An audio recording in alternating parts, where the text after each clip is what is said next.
You're going to be honored with the Heartland Film's Pioneering Spirit Lifetime Achievement Award. What does that mean to you? It means I'm getting old.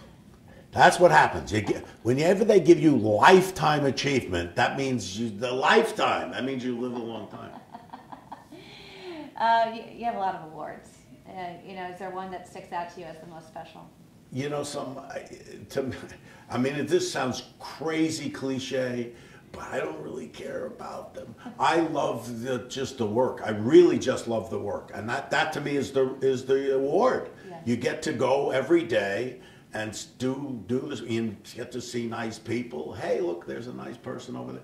That to me is the reward. That's the award. Excellent. You said you're getting old. Does that mean that you're thinking about retirement? How long can we expect you to keep making movies? No. My father, who is 95, he's in a documentary now. It's on HBO, and it's based on a line that he says every morning. He says, I wake up, I read the obits. If I'm not in it, I eat breakfast. So that's the thing, you know. You don't retire, you just keep going until it's enough, or until they say enough. All right, you're screening your new movie tonight. That's a big deal for Indianapolis to be part of that. What do you hope those who see it walk away with? Well, I think, you know, they're going to hopefully see a complete picture of LBJ. First of all, they're going to see an amazing performance by Woody Harrelson. I mean, he's just absolutely off the charts, brilliant in this thing. But they're hopefully going to get a much fuller picture of who LBJ was. He's a very complicated guy. I mean, everybody has this image of him being like a bull in a china shop, you know, larger than life, arm twisting kind of guy. But he was also very insecure, had doubts about himself, and we tried to, you know, mix those ideas together, and hopefully, I think people have a different view of him. How did you do the research for this one?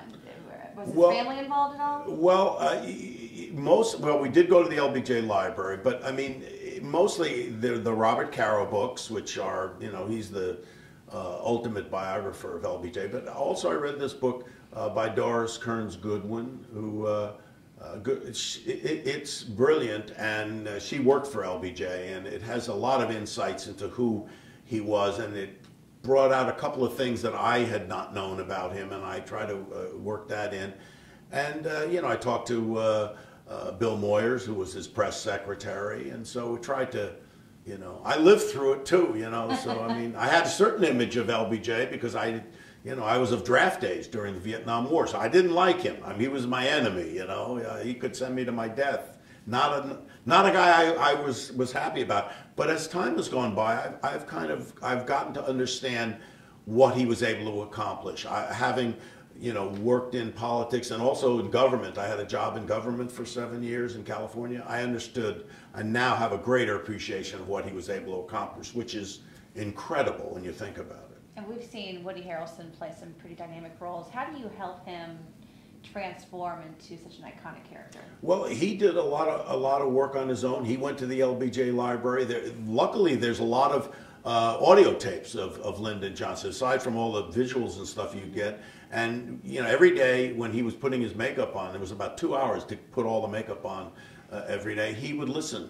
He had an earwick, and he would listen to, you know, LBJ. So he, you know, and I basically told him, you know, play it out of yourself. Don't try to do an imitation of LBJ, because I think then you lose your humanity. And what I wanted was to have this full-rounded character, and he has this great humanity. He's got a great sense of humor. He's got a great, you know, a soft side as well as a tough side, and I wanted all that to come out. What makes a good movie? I think what makes a good movie is something that you can connect with, you know, that on a human level. I mean, listen, a lot of people say what makes a good movie is things get blown up a lot, you know, and if everything's getting blown and the noise is loud and it's all that. But for me, what makes a good movie for me is if I can connect with what's going on screen. If there are people that I can recognize or relate to in some way, that to me is what makes a good movie. And hopefully I think people will relate to this. I read a couple articles that quote you here recently, and talking about your movie LBJ. You saw it through one lens, and then our president became president, and you're seeing it through another lens. Could you elaborate on that? It's bizarre. I've never been through a situation like this. I mean, you know, when you watch a movie as a young person, you may like it, don't like it, then maybe you get older, and then maybe that movie's no good anymore. Or maybe it gets better, because now you have greater life experiences, and you view the picture through a different prism. That's what happened on this movie, because when I finished the movie, Trump wasn't president, and the movie was what it was, and we haven't changed it at all, but the world changed around it. Trump becoming president made us view the world, the presidency, certainly the presidency, differently.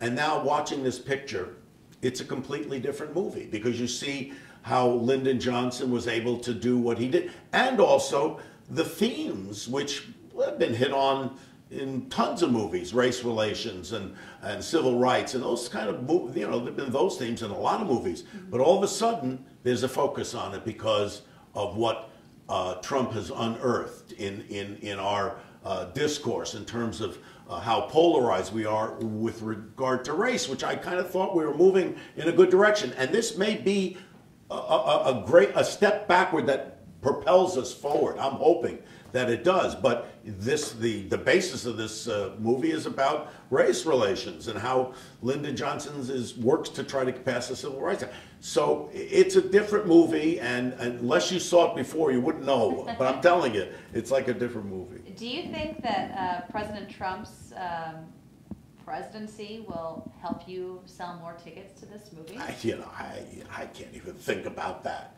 I'll tell you what I do know about President Trump is that he's made it a field day for comedians, late night comedians. They are just, you know, I mean, it's like everything he says is, it's like you don't have to, you know, satire is usually you take the truth and you bend it a little bit. You don't have to bend anything. It's right there. You don't have to do anything to it. So. And you've made comedies. You know how to make that. I have made a couple of comedies in my lifetime. Can we ask you a little bit about producer Harvey Weinstein and that scandal, the allegations waged against him? Do you know Harvey, and what are your thoughts on those allegations? Well, here's what's crazy. I've known Harvey only in a political, I've never worked with him, you know, professionally in show business.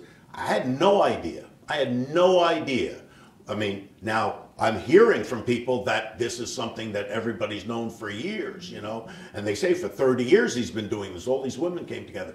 And I started thinking, I'm thinking about this, and I thought, wow, look at all of these women that have been sexually abused by Harvey Weinstein, which is disgusting, obviously, and look how long it took to come out.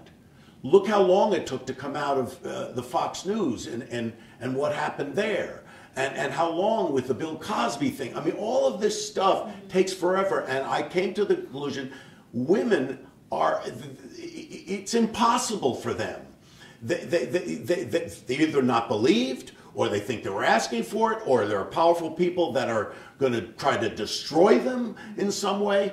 And then I thought, there's a president of the United States who said, he told us he sexually abused women. He said it.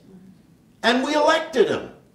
So how can a woman, who's on her side here? How can she come forward and say, this has happened to me, when we as a nation have said, this is fine.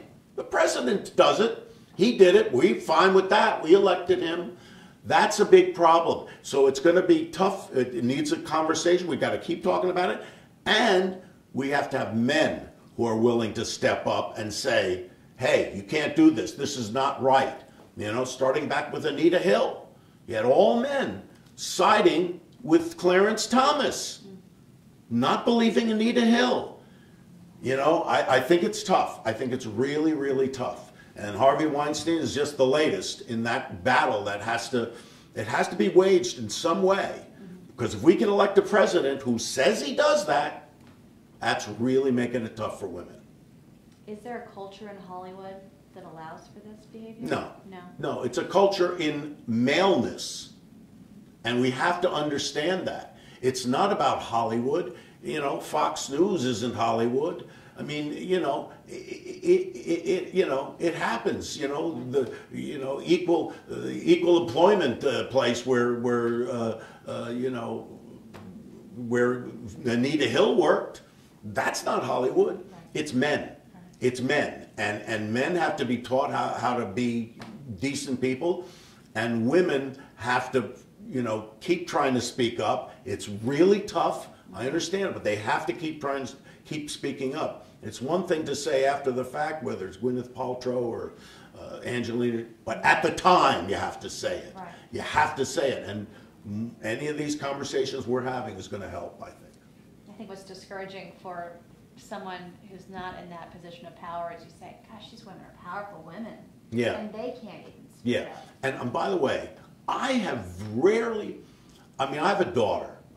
She's 19 years old. I don't know what, but when she tells me on a day-to-day basis how men are approaching her, mm-hmm. and I have never talked to a woman who hasn't said the same thing. You go, what is that? What is that? You know, that's what has to be talked about. We have to understand how we are as human beings to each other and respect. No, we have to do better. We have to do better. Your career, a couple kind of long-reaching questions. Your career has spanned decades, these big movies, TV shows. Do you have one that's a favorite? Can you look back and say, I had the most fun shooting When Harry Met Sally? Yeah, no, I have tried to have a good time doing all the movies. I had a great time doing Princess Bride. I had a great time when Harry Met Sally. I met my wife on that. Oh. I have, you know, great experiences with all the movies. And they're like your children. We love them all, even the bad ones. But I think that, you know, Stand By Me means probably the most to me. Mm-hmm. I don't know if it's the best, and, you know, it was a great experience doing it. But just in terms of what the picture is and what it meant to me, I think it probably means the most. But, you know, listen, I have different experiences. To me, it's all about the doing. You know, it's all about the doing. Mm-hmm. So. And my last question, unless you have anything else to add, is, you know, when you think about all your movies and TV shows, you know, some big lines that pop up, like marriage and, you know, you can't handle the truth, or I'll order what she's ordering. I'll have what she's having. That's my mother who says that. Are you serious? Yeah, that's my mother saying that line. Yeah. So you gave that? I gave that part to my mother. And she gets the biggest laugh of any movie I've ever done. Truly. I'll have what she's having, yeah. I was going to ask you what your favorite, if you had like a favorite catchphrase from one of your movies, but it's your mom, so how Well, my mom, because it was the biggest laugh, but from Spinal Tap, there's a line that always gets me. And it's actually said by two people, and they say there's a fine line between stupid and clever. I just always thought that was fun. A fine line between stupid and clever.